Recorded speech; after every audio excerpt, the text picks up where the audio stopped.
Hi ma'am, sir. Ayan, para sa mga naghahanap ng small car. So, dito nag-comment si ma'am. May available pa na small car. So, meron tayo ditong dalawang unit na small car. Ayan, hatchback. Okay, so, check natin. Tara, let's go. Okay, mga boss. Ito yung mga ano natin na hatchback small car. 2012 na Suzuki Celerio guys, automatic. So guys, nasa 240,000 na lang. Ayan, pwede rin pong financing ito. Ayan, 240,000. So, linisin lang to pero maganda pa naman tong tumakbo guys. Ayan. Goods pa naman po ito. Pwede nyo rin i-test drive, magdala na lang kayong mekaniko. Ayan, negotiable pa naman yan dito pag na-check nyo.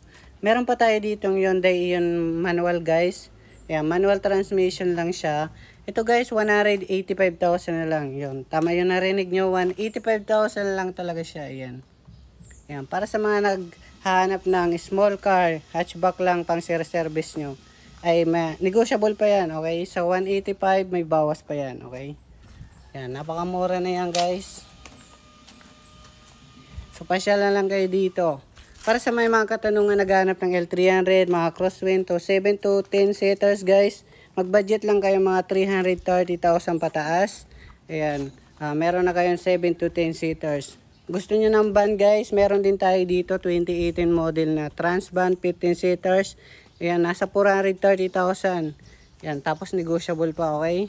So, comment na lang kayo sa baba at i-continue natin yan, okay? So, thank you guys.